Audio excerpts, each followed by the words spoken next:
അപ്പോൾ ആ ടഗിലൂടെ യാത്രയിൽ സാധാരണഗതി നമ്മൾ ഇയാളെ കാറിൻ്റെ കൂടെയൊക്കെയാണ് കാണുന്നത്. ഇയാളിപ്പോൾ നമ്മുടെ കൂടെ വന്നിരിക്കുന്നത് എന്തിനാണെന്ന് അറിയില്ല, കപ്പൽ റിവ്യൂ ആണെന്ന് തോന്നുന്നു. റോബ് മൈഷയുടെ റോബിനാണ് നമ്മളോടൊപ്പം ഉള്ളത്. റോബിനെ സ്റ്റുഡിയോ വണ്ണിലേക്ക് സ്വാഗതം. എൻ്റെ ഏറ്റവും അടുത്ത സുഹൃത്തു കൂടിയാണ്. ഇത് ഞങ്ങൾ പ്ലാൻ ചെയ്തിട്ട് വന്നതാണ്. നിങ്ങൾക്ക് ഇപ്പോൾ സർപ്രൈസ് എലിമെന്റ് കാണിച്ചാലും. റോബിൻ എന്താ എക്സ്പീരിയൻസ്? അടിപൊളി കേട്ടോ. നമ്മുടെ ജീവിതത്തിൽ ഇതുപോലൊരു എക്സ്പീരിയൻസ് അല്ലേ, നമുക്ക് എല്ലാവർക്കും കിട്ടുന്ന ഒരു എക്സ്പീരിയൻസ് അല്ല, വലിയൊരു ഭാഗ്യം, ലോട്ടറി അടിച്ചൊരു ഭാഗ്യമാണ്. അതെ, 3.5 കോടി ജനങ്ങളിൽ ഏകദേശം 10, 15, 20, 30 പേർക്ക് മാത്രം കിട്ടുന്ന ഒരു ഭാഗ്യങ്ങൾ ഒന്നാണ് സത്യം. എന്താണ് പറയാ, ഒരു എയറിലാണ്, വെള്ളത്തിലാണെങ്കിൽ എയറിലായിട്ടുള്ള അവസ്ഥയാണ്. ഈ ബാക്കി കാണുന്നത് MSCയുടെ വലിയ 2 കപ്പലുകളാണ് അല്ലേ? മോണിക്കാണ് അവിടെ കിടക്കുന്നത്. ഒന്ന് റിവ്യൂ ചെയ്താലോ? ചെയ്തേക്കാം. അല്ല, ഈ ഒരു കാഴ്ച എല്ലാവർക്കും ഒന്ന് കാണിച്ചു കൊടുക്കാൻ പറ്റുന്നതിന് വലിയൊരു ഭാഗ്യമായിട്ടല്ലേ. നമുക്കത് കാണാൻ പറ്റുന്നത് ഭയങ്കര സന്തോഷമുള്ള ഒരു കാര്യമാണ്. രാജ്യത്തിന്റെ ഏറ്റവും അഭിമാനകരമായിട്ടുള്ള ഒരു പോർട്ടാണ്, നാച്ചുറൽ പോർട്ടാണ്. നാച്ചുറൽ പോർട്ട്, അതായത് കുഴിക്കേണ്ടി വന്നിട്ടില്ല എന്നാണ് പറയുന്നത്. അതെ അതെ അതെ അതെ. നമ്മുടെ എന്താ പറയാ, കൊച്ചിയിലെ പോർട്ടാണ് നമ്മുടെ കേരളത്തിലെ ആദ്യത്തെ പോർട്ട്. അപ്പം അവിടെ വന്നപ്പോഴേക്കും നമുക്ക് അവിടെ ഏറ്റവും വലിയ പ്രശ്നം എന്ന് പറഞ്ഞു കഴിഞ്ഞാൽ ആഴത്തിന്റെ ഒരു പ്രശ്നമുണ്ട്. അത് ഇടയ്ക്കിടയ്ക്ക് ഡ്രഡ്ജിങ്, ഏകദേശം ഒരു വർഷം 250 കോടി രൂപയാണ് ഈ ഡ്രഡ്ജിങ്ങിന് വേണ്ടി മാത്രം മാറ്റി വെക്കുന്നത്. അതേസമയം നമുക്ക് ഇവിടെ 1 രൂപ പോലും ചെലവില്ല എന്നുള്ളതാണ്. റോബിനെ, ഒരു കപ്പൽ ബർത്ത് ചെയ്യാൻ എത്ര ആഴം വേണം? കപ്പൽ പാർക്ക് ചെയ്യുന്നതിന് കപ്പലിന്റെ അടിയിൽ, വെള്ളത്തിനടിയിലോട്ട് എത്രയാണ് കിടക്കുന്നുള്ളതാണ് അതിനെ ഡ്രാഫ്റ്റ് എന്നാണ് പറയുന്നത്. അതായത് ലോകത്തിലെ ഏറ്റവും വലിയ കപ്പലുകളൊക്കെ ആണെങ്കിൽ 16.5 മീറ്റർ ആണ് ഡ്രാഫ്റ്റ്. ലോകത്തിലെ ഏറ്റവും വലിയ കപ്പലിവിടെ വന്നു, MSC ഐറിന വന്നു പോയതേ എന്ന് പറയുന്നത് അതിന്റെ വെള്ളത്തിന്റെ അടിയിൽ നിന്ന് താഴോട്ടുള്ള ഭാഗത്തിനാണ് ഡ്രാഫ്റ്റ് എന്ന് പറയുന്നത്. അതിൽ ഫുള്ള് ലോഡിൽ നിൽക്കുന്ന സമയത്ത് നമുക്ക് ഇവിടെയാണ് 18 മീറ്റർ വരെ ഡ്രാഫ്റ്റ് ഉള്ള കപ്പലുകൾ നിൽക്കും. പക്ഷെ ലോകത്തിൽ അത്രയും വലിയ കപ്പലില്ല, ഇപ്പൊ നിലവിലില്ല. ഇപ്പൊ നിലവിലുള്ള MSC ഐറിന ക്ലാസ് 6 കപ്പലുകളുണ്ട്. അതിലെ എല്ലാ കപ്പലുകളും ഏകദേശം ഇവിടെ വന്നു പോയിക്കൊണ്ടിരിക്കുന്നു. ഓക്കെ, അപ്പൊ ആ കപ്പലുകൾക്ക് ഏകദേശം 16.9 മീറ്റർ ഡ്രാഫ്റ്റ് വരെയുള്ള കപ്പൽ ഇവിടെ നിന്ന് പോയിട്ടുണ്ടെന്നാണ് പറയുന്നത്. അതായത് ഇനിയിപ്പോ 20 മീറ്റർ 25 മീറ്റർ വന്നാൽ പോലും നമുക്ക് ഇവിടെ ഒരു വിഷയമേ അല്ല. അതെ, സൗത്ത് ഏഷ്യയിലെ വേറെ ഒരു പോർട്ടിലും ഇത്ര വലിയ കപ്പലുകൾ അടുക്കത്തില്ല, മെയിൻ ആയിട്ട് പറയുകയാണെന്നുണ്ടെങ്കിൽ. അപ്പൊ അതായത് ഈ ഫുൾ ലോഡ് ആയിട്ട് വരുമ്പോഴാണ് ഈ 16.5 മീറ്റർ. അത് വെയിറ്റ് കുറയുന്നതിനനുസരിച്ച് ഈ ഡ്രാഫ്റ്റിന്റെ ഡെപ്ത് കുറഞ്ഞു വരും. അതായത് ബോയൻസി അറിയാമല്ലോ, ഹിന്ദി അല്ല ഇംഗ്ലീഷ് സയൻസ് അറിയാത്തവർക്ക് അറിയാമായിരിക്കും. വെയിറ്റ് കുറയുന്നതനുസരിച്ച് കപ്പൽ വീണ്ടും പൊങ്ങും. ഫുൾ ലോഡ് വരുമ്പോഴാണ് 16.5 മീറ്റർ. 16.9 വരെ ഇവിടുന്ന് ചെയ്തിട്ടുണ്ടെന്ന് അവർ പറയുന്നത്. അതെ അതെ അതെ. പിന്നെ ഒരു പ്രത്യേകത പറഞ്ഞാൽ ഈ കപ്പലുകൾക്കകത്തുള്ള ഒരു കപ്പാസിറ്റിയാണ് പറയുന്നത്. മദർഷിപ്പ് എന്ന് പറയുമ്പോൾ 24,000-ലധികം കണ്ടെയ്നറുകളാണ്. ब्लॉग चल रहा है, आपका नाम क्या है? मोहम्मद अरशद। मोहम्मद अफसल। अरशद मोहम्मद अरशद। आप इसमें आपका डेजिग्नेशन क्या है? सर हम लोग इसमें काम वगैरह करते हैं। काम वगैरह करते हैं। कितने साल से यहाँ हो? सर 3 मंथ से। 3 मंथ से? हाँ ठीक है। कैसे काम कैसे चल रहा है? अच्छा है इधर। बहुत भारी पड़ रहा है क्या? नहीं भारी काम नहीं करता हूँ। कितने नॉर्मल काम है। नॉर्मल काम है। कितने दिन यहाँ रुकना पड़ता है? Sir 6 month 9 month. 6 महीने के बाद ही घर जाते हैं? हाँ, एमरजेंसी आ गया तो साइन ऑफ। 6 മാസം വരെ ഇവിടെ നിൽക്കണം. 6 മാസം കഴിഞ്ഞാലേ വീട്ടിൽ പോകാൻ പറ്റുള്ളൂ. बाकी एमरजेंसी आ जाता है तो साइन ऑफ मिल जाता है हम लोगों को। ठीक है। तो क्या पढ़ के आए हैं? सर हम लोग 6 मंथ कोर्स करके आए हैं यहाँ। Marine engineering? नहीं, marine engineering sir GP rating है। हाँ ठीक है ठीक है। तो आप कहाँ के हैं? मैं उत्तर प्रदेश से हूँ। उत्तर प्रदेश നിന്ന് ഇവിടെ വന്ന് വിഴിഞ്ഞത്ത് ജോലി ചെയ്യാണ്. बहुत खुश हो गया. Thank you. ഓക്കെ, അപ്പം നമ്മളിപ്പോൾ ആ ടഗിലൂടെ ബാക്ക് വാട്ടേഴ്സിലൂടെ യാത്ര ചെയ്യാണ്. നമ്മൾ പലപ്പോഴും തിരുവനന്തപുരത്തോടെ കൊല്ലത്തോടേക്ക് യാത്ര ചെയ്യുന്ന പലരും കണ്ടിട്ടുണ്ടാവും വലിയ ട്രക്കുകളിൽ വലിയ വലിയ പാറയും ചുമന്ന് എന്താ പറയുക ടിപ്പറുകൾ പോകുന്നത് അല്ലേ? അതെല്ലാം കൊണ്ട് തട്ടിയിരിക്കുന്നത് ഇതിൻ്റെ അടിയിലാണ്. ഇത് ചുമ്മാ കൊണ്ട് തട്ടിയിരിക്കുന്നതല്ല, നമ്മൾ വിചാരിക്കുന്നത് കൊണ്ടൊന്നും ഇവിടെ ഇങ്ങനെ ഒരുപാട് പ്രത്യേകതകളുണ്ട്. 2.9 3 കിലോമീറ്റർ അടുത്ത് നീളമുണ്ട് ഇതിന്. നമ്മുടെ ബാക്കിൽ കാണുന്നത് ബ്രേക്ക് വാട്ടേഴ്സ് ആണ് കേട്ടോ, ബാക്ക് വാട്ടർ എന്നല്ല കേട്ടോ, ബ്രേക്ക് വാട്ടർ എന്നാണ് പറയുന്നത്. അതെ അതെ ഓക്കെ. അതായത് പുലിമീറ്റർ എന്നൊക്കെ നമ്മൾ പറയും. നമ്മളിങ്ങനെ കാണുന്നതിന്റെ മുകളിൽ 10 മീറ്ററാണ്, അടിയിൽ 100 മീറ്റർ വീതിക്ക്, അതായത് വലിയ പിരമിഡ് പോലെയാണ് ഇത് വെള്ളത്തിനടിയിലേക്ക് ഉണ്ടാക്കിയിരിക്കുന്നത്.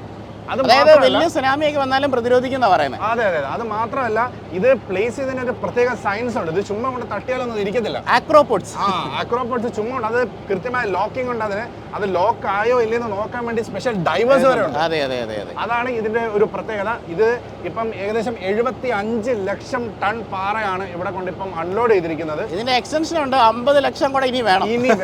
അതായത് ഏകദേശം 2 കോടി അടുപ്പിച്ചുള്ള പാറ ഉണ്ടെങ്കിൽ, ലക്ഷം ടൺ ഉണ്ടെങ്കിൽ നമുക്കിവിടെ അടുത്ത ഇതിന് എക്സ്റ്റൻഷൻ നടക്കുകയുള്ളൂ. അടുത്ത എക്സ്റ്റൻഷൻ എന്ന് പറയുന്നത് ഞാൻ നേരത്തെ പറഞ്ഞ പോലെ 800 മീറ്ററാണ് നമുക്ക് നിലവിലുള്ള ഒരു ബർത്ത് ഏരിയ. പിന്നെ 2400-ലേക്ക് മാറും. 2400-ലേക്ക് മാറും. അതായത് 2028 ആവുമ്പോഴേക്കും ലോകത്തിലെ ഏറ്റവും വലിയ ക്രൂസ് ഷിപ്പുകൾ ഇവിടെ വരും അല്ലേ എന്നാണ് പറയപ്പെടുന്നത്. അതിനുള്ള ആവശ്യമുണ്ട്. അത് മാത്രമല്ല, ഇപ്പൊ നിലവിൽ ഒരു വലിയ കപ്പൽ 400 മീറ്ററിന്റെ ഒരു വലിയ കപ്പൽ മദർഷിപ്പ് ഇടാൻ പറ്റുള്ളൂ. ആ സമയത്ത് 4 കപ്പൽ ഇടാൻ പറ്റും അറ്റ് എ ടൈം. മനസ്സിലായോ? അപ്പം ഈ ക്രൂസ് ഷിപ്പുകൾ വരുമ്പോൾ ഉള്ള പ്രത്യേകത എന്താണെന്ന് ചോദിച്ചു കഴിഞ്ഞാൽ ടൂറിസത്തിന്റെ ബൂം അതെ അതെ അത് വളരെ വലുതാണ്. ഇതിനോടൊപ്പം തന്നെ അതായത് ലോകത്തിലെ ഏറ്റവും ഈസിയസ്റ്റ് കണക്ടിവിറ്റി ഉള്ള ഒരു സിറ്റിയാണ് തിരുവനന്തപുരം. നമുക്കിവിടെ പോർട്ട് ഉണ്ട്, തൊട്ടടുത്ത് തന്നെ എയർപോർട്ട് ഉണ്ട്. അവിടുന്ന് ഒരു 4-5 കിലോമീറ്റർ പോയി നമുക്ക് ട്രിവാൻഡ്രം സെൻട്രൽ ബസ് സ്റ്റാൻഡ് ഉണ്ട് അല്ലെ. അതായത് സിറ്റിയിലേക്ക് ഏറ്റവും ഷോർട്ടസ്റ്റ് ആക്സസ് ഉള്ള പോർട്ടും എന്താ പറയാ എയർവേയും. ഒരു കാര്യം പ്രധാനപ്പെട്ട കാര്യം പറയാൻ മറന്നുപോയി, ഇന്റർനാഷണൽ ഷിപ്പിംഗ് ചാനലിലേക്ക് വെറും 18 കിലോമീറ്റർ ഇന്റർനാഷണൽ ഷിപ്പിംഗ് ചാനലിലേക്ക്. അതായത് അതാണ് ഈ പോർട്ടിന് അഡ്വാൻറ്റേജ് പറയുന്നത്. നമ്മൾ മണ്ണ് ചെളി വാരി കളയണ്ട, ഏറ്റവും എല്ലാ കപ്പലുകൾക്കും അതായത് ഹൈവേക്ക് നേരെ അടുത്താണ് ഈ ഒരു പോർട്ട് ഉള്ളത്. അതെ അതെ, അതായത് സിറ്റിയിലേക്ക് പോകാൻ വെറും 5 മിനിറ്റ് യാത്രയാണ് എന്നുള്ളതാണ് നമ്മുടെ ഇവിടുത്തെ ഏറ്റവും വലിയൊരു എന്താ പറയാ ഒരു മെറിറ്റ് എന്ന് പറയുന്നത്. പിന്നെ ഇനിയിപ്പം 2025 എക്സ്റ്റൻഷൻ പോയി കഴിഞ്ഞാൽ പിന്നെയും ഫർദർ ഫേസ് 3 എന്നുള്ള പ്രോജക്റ്റ് അത് 2035 തീരുള്ളൂ. ഏകദേശം ഒരു 2040 കൂടി എന്തൊക്കെയോ അനൗൺസ് ചെയ്യുന്നുണ്ട് കേട്ടോ. 40 ഇതിന്റെ ഒരു ഫുൾ ഫ്ലെഡ്ജ്ഡ് പ്രോജക്റ്റ് ആവും അതാണ് പറയുന്നത്. അത് മാത്രമല്ല ഇതിന്റെ കൂട്ടത്തിൽ തന്നെ ഒരുമിച്ച് ഡെവലപ്പ് ആവുന്നത് ട്രിവാൻഡ്രം എയർപോർട്ട് കൂടിയാണ്. 2000 കോടി രൂപയുടെ ഇൻവെസ്റ്റ്മെന്റ് ആണ് അവരിവിടെ ചെയ്യാനായിട്ട് പോകുന്നത്. അതെ, അതിന് പേരുണ്ടല്ലോ മിഷൻ അനന്ത എന്നാണ് അതിന്റെ പേര്. അതായത് നിലവിലുള്ള സ്പേസിനെ മാക്സിമം യൂട്ടിലൈസ് ചെയ്തുകൊണ്ട് കൂടുതൽ ഫ്ലൈറ്റുകൾ മോണോപ്പൊളി ഇല്ലാതെ എറണാകുളത്തും തിരുവനന്തപുരത്തും ഒക്കെ ഏകദേശം ഒരേ റേറ്റിന് നമുക്ക് ട്രാവൽ ചെയ്യാൻ പറ്റുന്ന രീതിയിൽ ഏറ്റവും ഹൈടെക് ആയിട്ടുള്ള ടെർമിനൽ അവിടെ വരാൻ പോകുന്നത്. അതായത് നമ്മൾ ബാംഗ്ലൂരും ഡൽഹിയിലൊക്കെ കാണുന്ന രീതിയിലുള്ള അതിന് ഇപ്പൊ നമ്മുടെ സാധാരണ ടെർമിനല് വലിയൊരു ഗുമൊന്നും ഇല്ല. അപ്പൊ അത് വേറെ ലെവലിലേക്ക് അവർ മാറ്റാനായിട്ട് പോകാൻ വരുന്ന 5 വർഷത്തിനിടയിൽ അതിന്റെ രൂപം നമ്മളെ ട്രിവാൻഡ്രം എയർപോർട്ടിന്റെ രൂപവും മാറാൻ പോവാണ്. അപ്പം വളരെ താമസിയാതെ തന്നെ നമ്മുടെ സിറ്റി ഒരു വലിയൊരു മെട്രോ സിറ്റി ആയിട്ട് മാറും. കാരണം ഇപ്പം തന്നെ ഒരുപാട് ആൾക്കാർ തൊഴിലിന് വേണ്ടി ഇവിടെ വരുന്നവരുണ്ട്. ഇതിനൊപ്പം വേറെ അഡ്വാൻറ്റേജ് എന്ന് പറഞ്ഞാൽ പോർട്ട് വരുമ്പോൾ അതിനനുബന്ധിച്ചുള്ള ബിസിനസ്സുകൾ ഇവിടെ വളരും. ഈ പോർട്ടിലേക്ക് ഇപ്പം ഐസ് നിർമ്മിക്കുന്ന പ്ലാന്റുകൾ, അല്ലെന്നുണ്ടെങ്കിൽ ഈ കണ്ടെയ്നർ സ്റ്റോർ ചെയ്യാനുള്ള ഏരിയകൾ കൊടുക്കാം, അല്ലെങ്കിൽ ഇതിനകത്തേക്ക് ഫുഡ് പാർട്ടിക്കിൾസ് എത്തിക്കുന്ന ബിസിനസ്സുകൾ ചെയ്യാം, ഗ്രീസിങ് ചെയ്യാം, അല്ല മോട്ടോർ വൈൻഡിങ്, അങ്ങനെയുള്ള എല്ലാ തൊഴിലവസരങ്ങളുണ്ട്. അപ്പം നിങ്ങൾക്ക് അവസരം ഉണ്ടെന്നുണ്ടെങ്കിൽ നിങ്ങൾ നമ്മുടെ തിരുവനന്തപുരത്തേക്ക് വരും, വിഴിഞ്ഞത്തേക്ക് വരും, ബിസിനസ് തുടങ്ങും. അതായത് ഇന്ത്യയിലെ ഏറ്റവും ചെറിയ സംസ്ഥാനമാണ് നമ്മളെങ്കിലും ലോകത്തിന്റെ ഒരു സെന്റർ ഓഫ് അട്രാക്ഷൻ ആയി മാറുകയാണ്. ഞാൻ എന്റെ ഓഡിയൻസിനോട് പറയണം, ഇത് നമ്മളെ പുറത്ത് നിന്ന് ഇതിനെ വിമർശിക്കുന്നവരെല്ലാം പൊട്ടക്കിണറ്റിലെ തവളകൾ പറയും പോലെയാണെന്നാണ് ഞാൻ വിശ്വസിക്കുന്നത്. അല്ല, ഇവിടെ അൺഈവൻ ആയിട്ടുള്ള ഒരു മത്സരമുണ്ട്. അതായത് നമ്മൾ സോഷ്യൽ മീഡിയ നിൽക്കുന്നതുകൊണ്ട് പറയാം, കൊച്ചിയും വിഴിഞ്ഞവും തമ്മിലുള്ള ആൾക്കാർ ലൈക്ക് ഭയങ്കര സോഷ്യൽ മീഡിയ ഫൈറ്റ് ഉണ്ട്.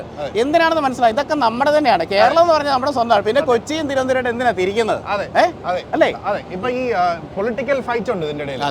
അഴിമതി പറയുന്നത് മറ്റേ എന്ത് കുന്ത നിങ്ങൾ പറഞ്ഞു. പക്ഷെ സത്യം പറഞ്ഞു കഴിഞ്ഞാൽ ഈ ഇതിന്റെ ഗേറ്റ്, വിഴിഞ്ഞം പോർട്ടിന്റെ ഗേറ്റ് കയറുന്നത് വരെ എന്നെ സംബന്ധിച്ചോളം ഇതൊരു ഭയങ്കര ഒരു ജസ്റ്റ് ഒരു കട്ടിനിട്ടൊരു സാധനം, പറഞ്ഞു കേട്ടൊരു സാധനം മാത്രമായിരുന്നു. പക്ഷെ ഇതിനകത്ത് കേറിയിട്ടുള്ളൊരു എക്സ്പീരിയൻസ്, ഗൈസ്, ഇത് പറഞ്ഞറിയിക്കാൻ പറ്റാത്ത എക്സ്പീരിയൻസ് ആണ്. അല്ലേ? ശരിക്കും അത് ഭയങ്കര ലോട്ടറി കേട്ടോ. ലോട്ടറി എന്ന് പറഞ്ഞു കഴിഞ്ഞാൽ നമ്മൾ അതിന് വേണ്ടി കുറച്ച് ട്രൈ ചെയ്തായിരുന്നു. പക്ഷെ നമ്മുടെ സമയം ശരിയായതുകൊണ്ടും മുകളിലിരിക്കുന്ന തീരുമാനിച്ചെന്ന് പോയി കണ്ടിട്ട് വരാനായിട്ട്. അതിനപ്പുറം ഞാൻ പറയും കഠിനാധ്വാനമാണെന്ന് പറയും. കഴിഞ്ഞ ഒരു 5-6 വർഷത്തെ കഠിനാധ്വാനമാണ്. ചുമ്മാ നിങ്ങൾ വരൂ, നിങ്ങളെ വിഴിഞ്ഞ പോർട്ട് കാണിക്കാം എന്ന് പറഞ്ഞ് അങ്ങനെ കേട്ടിട്ടില്ല. കാരണം വെച്ച് കഴിഞ്ഞാൽ എനിക്ക് അഭിമാനത്തോടെ പറയാം, നമ്മൾ ഇന്ന് വരെ ഒരു മോശം കണ്ടന്റ് ചെയ്യുകയോ അല്ലെങ്കിൽ അങ്ങനെ നമ്മൾ ജെന്യുവിനെസ് കീപ്പ് ചെയ്യുന്നതുകൊണ്ടാണ് ഇത്തരം അവസരങ്ങൾ നമ്മൾ കിട്ടുന്നത്. അല്ല വെറും ഒരു ഗോസിപ്പ്, ഒരു മഞ്ഞ ചാനലാണെന്നുണ്ടെങ്കിൽ പ്രൊമോഷൻ എന്ന് പറഞ്ഞ ചാനലൊന്നും ആരും നോക്കത്തില്ല. അതുപോലെ പരിപാടികളൊക്കെ. അതെ. അപ്പം നമ്മൾ എപ്പോഴും ജെന്യുവൻ ആയിട്ടുള്ള കണ്ടന്റ്സ് ചെയ്യുന്നു. നമുക്ക് നല്ലൊരു പ്രേക്ഷകരാണുള്ളത്. അപ്പോൾ പോർട്ടിലെ അതോറിറ്റീസിന് തോന്നി നമ്മുടെ ഒരു പേജിലെ കൂടെ നല്ലൊരു കണ്ടന്റ് വന്നു കഴിഞ്ഞാൽ അത് നമ്മുടെ ഈ ഒരു പോർട്ടിനെ കുറിച്ചുള്ള കാര്യങ്ങൾ ലോകം അറിയുമല്ലോ. അങ്ങനെ ഒരു അവസരം കിട്ടിയതാണ്. ഓക്കെ, അത് മാത്രമല്ല ഇപ്പൊ ഇത് കാണുമ്പോൾ നിങ്ങൾ പറയും, ഓ നിങ്ങൾ അദാനിയുടെ തൊപ്പി വെച്ച് നിങ്ങൾ അദാനി വിളിച്ചുകൊണ്ട് നിങ്ങൾ അദാനിയെ പറ്റി വലുത് പറയാൻ. ആക്ച്വലി ഈ അദാനിയെ സംബന്ധിച്ചിടത്തോളം ഇത് ഡെവലപ്പ് ചെയ്യുക എന്നുള്ളതും ഇത് ഓപ്പറേറ്റ് ചെയ്യുക, മറ്റു പ്രശ്നങ്ങളൊന്നും ഇല്ലാതെ ഓപ്പറേറ്റ് ചെയ്യുക എന്നുള്ളത് മാത്രമാണ് അദാനിയുടെ ജോലി. അതിപ്പോ ഗവൺമെന്റ് സെക്ടറിലേക്ക് വന്നതുണ്ടല്ലോ, ഗവൺമെന്റ് കുറ്റം പറയുകയല്ല, മാറി മാറി വരുന്ന പറഞ്ഞാണ്. ഒരിക്കലും അതിന്റെ ഒരു ഓപ്പറേഷൻ കറക്റ്റ് ആകില്ല. ഒരു പ്രൈവറ്റ് ആയിട്ടുള്ള ഒരു ആൾക്കേ ഇത് ചെയ്യാൻ പറ്റുള്ളൂ. അവിടെ ഇപ്പം അഴിമതി ഉണ്ടോ ഇല്ലെന്ന് നമുക്കറിയത്തില്ല. പക്ഷെ ഒരു കാര്യമുണ്ട്, നമ്മുടെ നാട്ടിൽ ഇല്ലാത്തൊരു സാധനം ഇവിടെ കൊണ്ടുവന്നു, അത് കൃത്യമായിട്ട് വർക്ക് ചെയ്തു. 50 വർഷം അവർ കറക്റ്റായിട്ട് ഓപ്പറേറ്റ് ചെയ്ത് സർക്കാരിന്റെ കൈമാറും. കാരണം ഇത് ലോകം നിലനിൽക്കുന്നോളം കാലം ഈ പോർട്ടിന്റെ പ്രസക്തി ഏറിക്കൊണ്ടിരിക്കുകയുള്ളൂ. 50 വർഷം എന്നൊക്കെ പറഞ്ഞു കഴിഞ്ഞാൽ നമ്മുടെ ഒരു ആയുസ് കഴിഞ്ഞാൽ നമ്മുടെ തലമുറയ്ക്ക് വളരെ നല്ല രീതിയിൽ ഇവിടെ ജീവിക്കാനുള്ള ഒരു ഇൻഫ്രാസ്ട്രക്ചർ ഈ പോർട്ട് കാരണം ഉണ്ടാവും.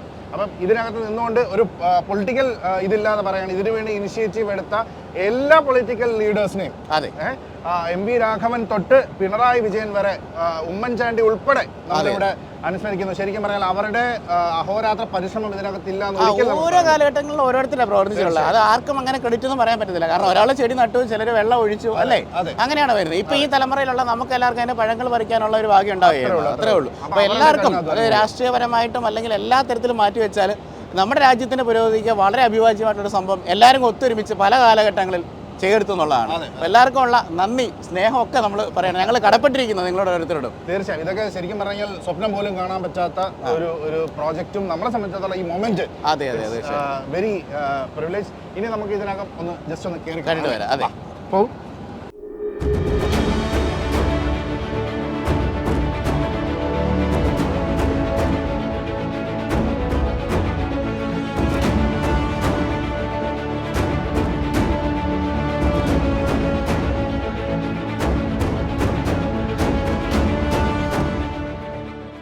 ഈ ടഗിൻ്റെ ഒരു പ്രത്യേകത എന്താണെന്ന് വെച്ചാൽ വലിയ ഷിപ്പുകൾ വരുമ്പോൾ, മദർ ഷിപ്പ് ഉൾപ്പെടെയുള്ള വലിയ ഷിപ്പുകൾ വരുമ്പോൾ അതിനെ പുഷ് ചെയ്ത് ഇതേപോലെ നിർത്തിയിരിക്കുക എന്നുള്ളതാണ് ഇതുപോലെ ടഗുകൾ വരും. ഏകദേശം 4-5 ടഗ് ഇതിനു വേണ്ടി വർക്ക് ചെയ്യും. ടഗ് കാണിച്ചത്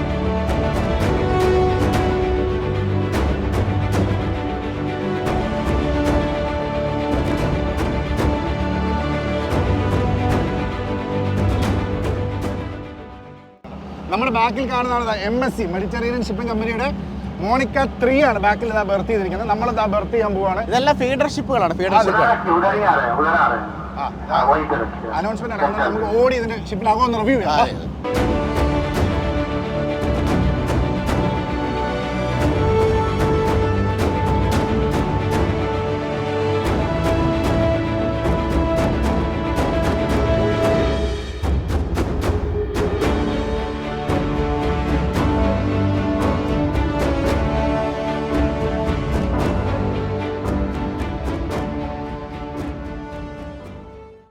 ഈ ടഗ് എങ്ങനെയാണ് ബർത്ത് ചെയ്യുന്നത് കണ്ടോ? ഇത് ആക്ച്വലി ഇപ്പോൾ വെർട്ടിക്കലി ആണ് ബർത്ത് ചെയ്യുന്നത്.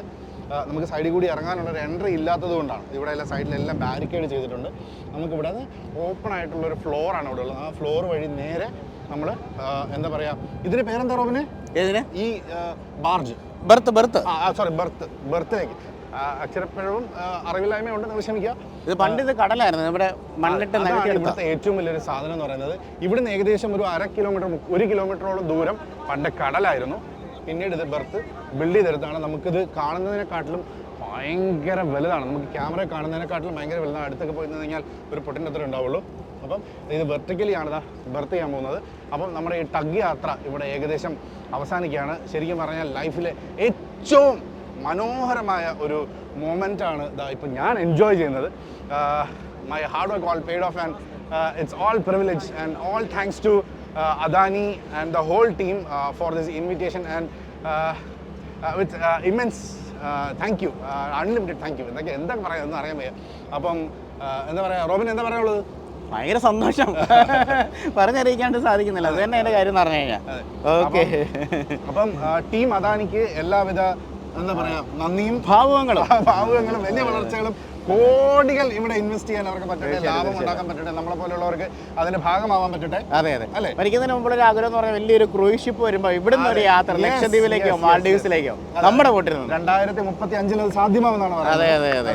അപ്പൊ നമ്മുടെ ഈ ഒരു ബ്രേക്ക് വാട്ടർ, നേരത്തെ റോബിനാണ് തിരുന്നത്, ഈ ബ്രേക്ക് വാട്ടർ നമ്മളെ സംബന്ധിച്ചിടത്തോളം ഒരു വലിയ സംഭവമാണ്. ഇത് ഇനിയും എക്സ്റ്റെൻഡ് ആവും അല്ലേ? വരുന്നൊരു കുറച്ച് വർഷങ്ങൾക്കിടയിൽ ട്രിവാൻഡ്രത്തിന്റെ മുഖഭാവങ്ങൾ വലിയ രീതിയിൽ മാറും.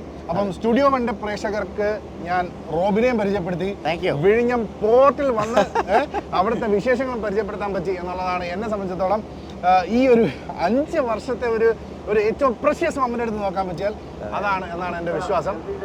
എനിവേ സർക്കാരിനും അദാനിക്കും വീണ്ടും ഒരിക്കൽ കൂടി ഞങ്ങളുടെ സ്നേഹാശംസകൾ. നമ്മളിപ്പോൾ നിൽക്കുന്നത് ടഗിനകത്താണ്. ഇതിൻ്റെ എഞ്ചിൻ റൂം കാണിച്ചു തരാം, കൺട്രോൾ റൂം കാണിച്ചു തരാം.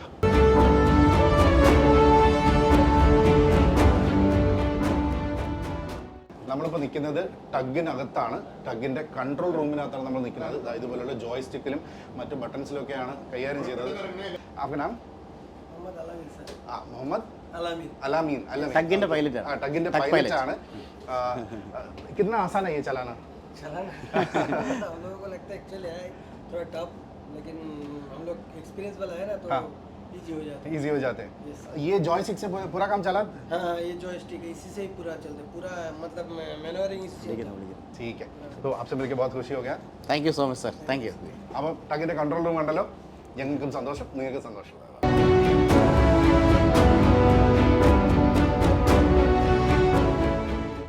അപ്പോൾ നമ്മൾ ഈ ടഗിൽ നിന്നും യാത്രയാവുകയാണ് വരൂ കൂടുതൽ വിഷ്വൽസ് കാണിക്കാൻ പറ്റുമെങ്കിൽ കാണിക്കാം വരൂ